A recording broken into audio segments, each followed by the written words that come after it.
வணக்கம் நண்பர்களே.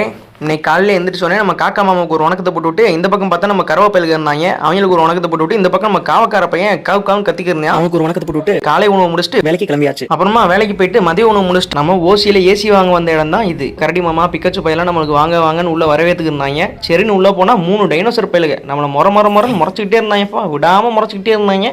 அவங்க கிட்ட இருந்து நம்மளை காப்பாற்றின ஹல்க் மாமாவுக்கு ஒரு நன்றியை போட்டுவிட்டு நம்ம எதிர்ச்சியாக போன இடம் தான் பென் ஸ்டேஷன். மேக்ஸிமம் ஆளுக்கு தெரியும்னு நினைக்கிறேன். ஏன்னா இதுதான் ஃப்ளேர் பென். இது வந்து பலரோட வாழ்க்கையில் ஒரு பெரிய அங்கமாக இருக்கும். மித்தவங்களுக்கு எப்படின்னு தெரியல, ஆனால் என் வாழ்க்கையில் ஒரு பெரிய அங்கம் வகிச்சுங்க. இதை வச்சு நான் எழுதின தேர்வுகள் ஏறாலும் கவிதைகள் ஏறாலும் திடீர்னு ஒரு நாள் தொலைஞ்சு போச்சு. இந்த பேனா இன்னைக்கு வாங்குறோம். இந்த பேனா வச்சு தொலைஞ்சு போன பழைய பேனாக்காக ஒரு கவிதை எழுதுறோம். அந்த கவிதை தான் இது. எண்ணற்ற கவிதைகள் உன்னோடு நான் வரைந்தேன், எப்போதும் தேர்விற்கு உன்னுடனே நான் விரைந்தேன், உன் மூலம் என் உணர்வை காகிதத்தில் நான் பகிர்ந்தேன், உன்னை பற்றி கவி எழுத இன்று நீ இல்லை மனமுடைந்தேன், நீ தொலைந்து போன பின்பு கவி எழுத நான் மறந்தேன், நீ என்னுடனே இருக்கிறாய் என்று உன் மூலம் எழுதிய கவிதைகளை கண்டு